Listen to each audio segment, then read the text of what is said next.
Kami po ay first timer. Sobra po kami nagagalak ang aming puso dahil dati po kami sa cellphone lang nanonood paggabi. Pero ngayon po, napakabait po ng Lord. Ngayon po, dinala kami rito. Sobrang saya po namin. Magandang experience namin dito sa PRM dahil maraming nababagong buhay ng mga tao at marami ang lalo pang lumalawig ang kanilang pananampalataya sa ating Panginoon. Happy anniversary! Woo! Happy anniversary from JIL Pagak Bataan! Happy anniversary from Jesus Zambales! Galing po kami ng Ilocosur. Purihin po ang Diyos sapagkat nakaka-bless na makarating po kami dito sa prayer revival. Sa experience ko po, I feel like today po magiging super ecstatic po. Mas lalo na po hyper pa po kaming lahat po, mga KKBs po. Happy anniversary!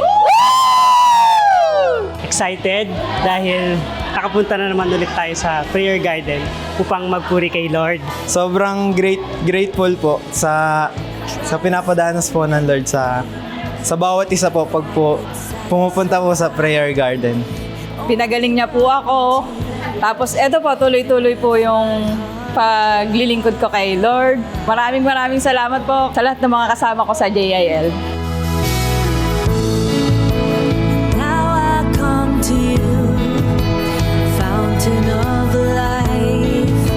You're everything I want. This is my cry.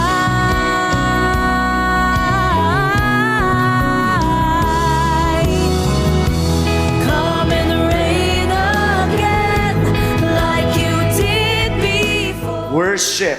Pagka tayo sumasamba, nararamdaman niyo po ba pinatitikman tayo ng Diyos ng foretaste of heaven? Lalo na sa mundong itong batbat ng problema.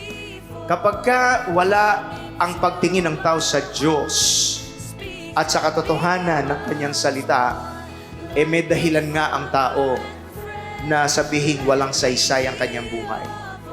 Pero kapag ka ang tao kinilala niya ang kanyang manlalalang at may karampatang pagsamba, you have all the hope that you need in this world. Come into my heart, speak to me once more, like a father and friend.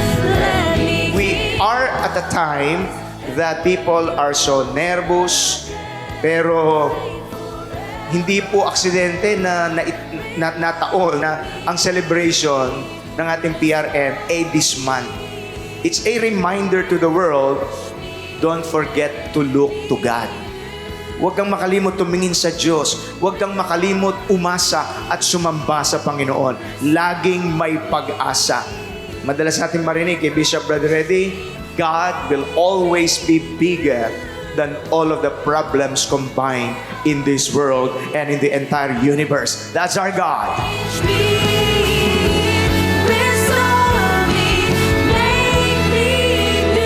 Gusto ko pong i-anunsyo, hindi ka nilalang ng Diyos para sa bag. Hindi ka nilalang ng Diyos just to have a fancy car.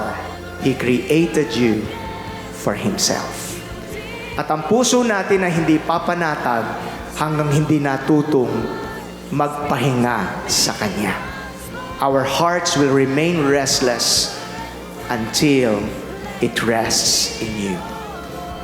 This is a solemn reminder to us na wag po nating sanayin ang ating sarili na hinahanap ang ating satisfaction at kasiyahan sa mga mabababaw na kaligayahan. If you will try to find your satisfaction of your heart in shallow things, masisiyahan ka ng konti, pero hungkag pa rin ang puso mo. Sapagkat Diyos lang ang makapagpupuno sa ating mga puso.